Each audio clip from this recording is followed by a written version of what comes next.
Buenos días. Bueno, puesto que las circunstancias a veces no son como uno querría, he creído conveniente preparar una pequeña introducción a ese gran poeta que fue Luis Cernuda. Obviamente esto no deja de ser un complemento, pero no exime de esa lectura de los 39 poemas que tenemos que llevar a cabo. Además debe ser una lectura profunda, reflexiva y con conocimiento de causa. Vamos allá.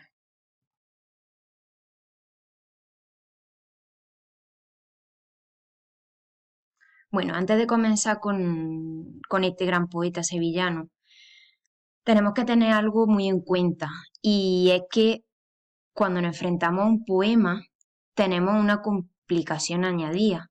Es distinto de la prosa, de otros textos que ya hayamos trabajado, de una columna periodística, de un fragmento de un texto narrativo, porque en la poesía, más que en ningún otro género literario, entra en juego la connotación del lenguaje. Es decir, las palabras a veces no tienen ese significado denotativo, real, que podemos encontrar en el diccionario, sino que están cargadas de valores añadidos que implican eh, que haya que llevar a cabo un proceso exegético o interpretativo. Es decir, cuando leo un poema, y probablemente con una lectura no baste, tengo que pararme y pensar qué es lo que quiere decir aquí el poeta. Y tengo que llevar a cabo un proceso de descifrado de ese mensaje. También aquí, más que en cualquier otro género, ocurre lo siguiente. No hay una única lectura, sino que un poema se somete a múltiples interpretaciones y probablemente buena parte de ellas sean válidas.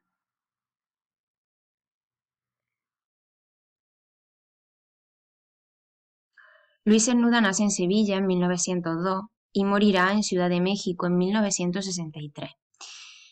Nace en el seno de una familia que se rige por unos valores férreos. Su padre era militar, él tenía dos hermanas mayores con las que se llevaba cierta diferencia de edad. Y tanto en el ámbito familiar como en los distintos ámbitos sociales por los que pasará a lo largo de su vida, Cernuda se siente un poco aislado y eso se verá muy bien en toda su producción, poética. El primer acercamiento que Luis Cernuda tiene a la poesía se lleva a cabo cuando los restos de Gustavo Adolfo Bécquer, también poeta sevillano, paradigma del romanticismo español, o más bien del postromanticismo, son trasladados a Sevilla. Y en ese momento Cernuda siente curiosidad por la figura de ese poeta y se acerca a sus versos. Será un influjo muy significativo en su obra. Recordad que la intertextualidad la explicamos a partir de ese Donde habite el olvido, que es el título no solo de una obra de Cernuda, sino que además es un verso de una rima de Gustavo Adolfo Bécquer. A Cernuda le ocurren eh, dos cuestiones, o más bien tiene dos revelaciones, siendo aún un niño o un preadolescente. Y la primera de ellas le ocurre en el colegio cuando un profesor le manda que, como una tarea de clase, que componga una rima, tanto a él como a sus compañeros, ¿no? Una poesía. Y su profesor se da cuenta de que Cernuda lo hace bastante bien. En ese momento se produce cierto rechazo entre sus compañeros que lo miran de manera extraña, ¿no? Como diciendo, mira ese que es poeta, ¿no? Qué raro que escriba bien verso. Y a la vez Cernuda se da cuenta también de su homosexualidad. Ambas cuestiones eh, van a provocar que el poeta se sienta diferente, ¿no? Y será así a lo largo de su vida. Y además él tiene muy claro que su misión en la vida es la de ser poeta. Él ha llegado al mundo para transmitirle a los demás la visión que él tiene de la vida, que él tiene de las cosas. Esa es su misión aquí. Como sabéis, Luis Cernuda es miembro integrante del grupo poético del 27, aunque resulta significativo que en esa típica foto de la conmemoración a Góngora en el Ateneo de Sevilla, Luis Cernuda no aparece. tuvo una relación un poco difícil, discontinua, con los miembros de esta generación. Luis Cernuda también tenía un carácter muy retraído, ¿no? Se autoaislaba mucho y eso, junto con una serie de divergencias o diferencias con algunos de los miembros de la generación, pues provocaron que tuviese una relación irregular con ellos. Luis Cernuda estudia Derecho en Sevilla y en uno de los cursos preparatorios para la carrera de Derecho recibe clases de Pedro Salinas, que como sabéis es también un integrante de la generación del 27. Pedro Salinas le recomienda muchas lecturas, lo instruye en esa primera etapa, pero es cierto que cuando el poeta sevillano prepara su primer poemario, que como veremos se llama Perfil del Aire, y se lo manda a Pedro Salinas, ¿no? Un poco para que le dé su parecer, Salinas tarda mucho en responderle a Luis Cernuda y él se lo toma mal. A partir de ahí la relación con el que fuera su profesor será un poco distante.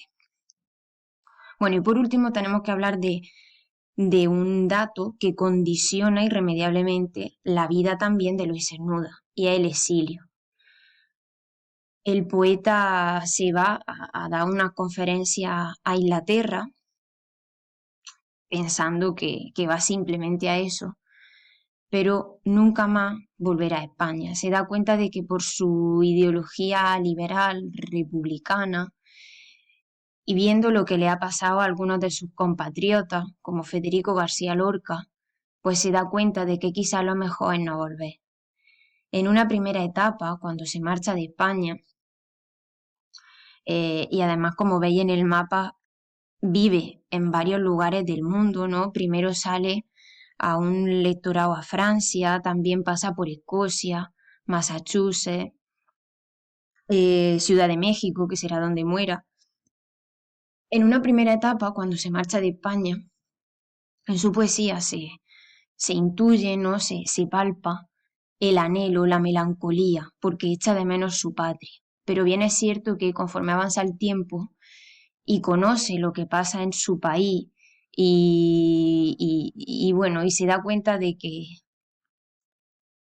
que aquello que él pensaba que era su patria ya no tiene mucho que ver con él, pues el sentimiento será todo lo contrario, ¿no? Se da cuenta de que no quiere volver nunca más a ese país que lo vio nacer. Se me olvidaba decir que, como tenéis en el mapa de la izquierda, nace en Sevilla, pero cuando su padre primero y su madre después mueren, se marcha de allí. Pasa por Málaga y bueno, y allí conoce y entabla relación con poetas que residen en Málaga, publica también versos en la revista Litoral, bueno, que se editaba allí.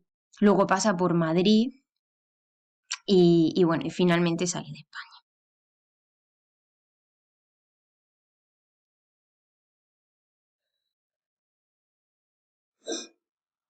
Bueno, vamos a pasar a ver de manera muy resumida, tenerlo en cuenta, las distintas etapas de la poesía de Luis Cernuda.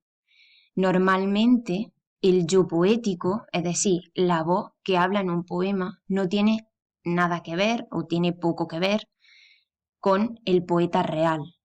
Es decir, el yo poético es algo así como el narrador que un escritor se inventa en el género narrativo. Sin embargo, en la poesía de Luis Cernuda, el yo poético y el mismo Luis Cernuda como persona real tienen muchísimo que ver.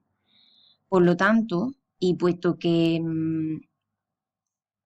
puede que tengamos que enfrentarnos a una pregunta que sea la de clasificar o situar un poema en una de las etapas de la poesía de Luis Cernuda, tenemos que saber muy bien cuáles son las características de cada etapa. Vamos a ver aquí simplemente un resumen de todas ellas.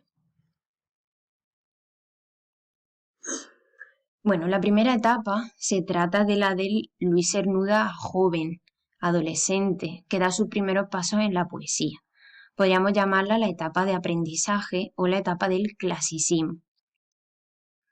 Decíamos antes que su primer título era Perfil del aire, ¿no? Que se lo había mandado a Pedro Salinas y debido a la demora que Salinas había llevado a cabo en contarle algo a Luis Cernuda o darle su parecer sobre la obra, se lo había tomado un poco mal.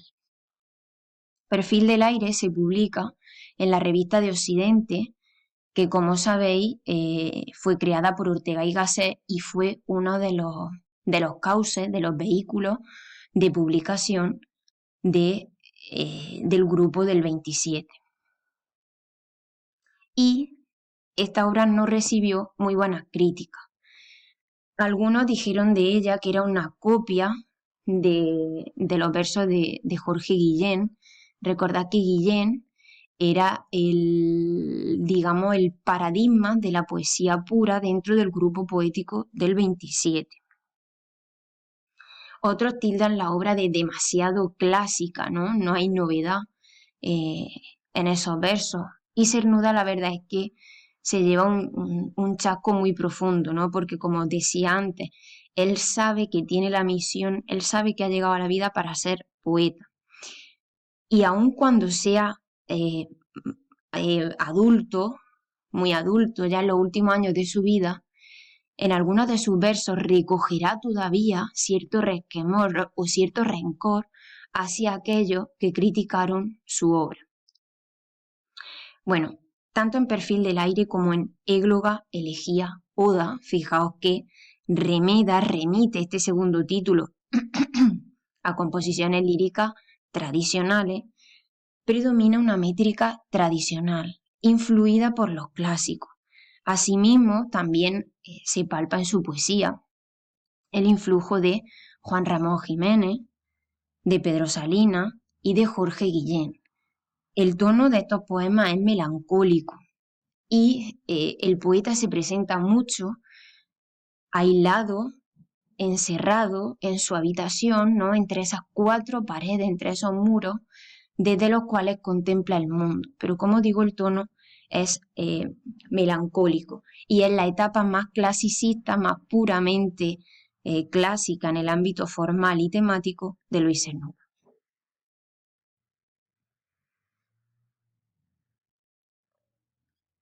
En su segunda etapa,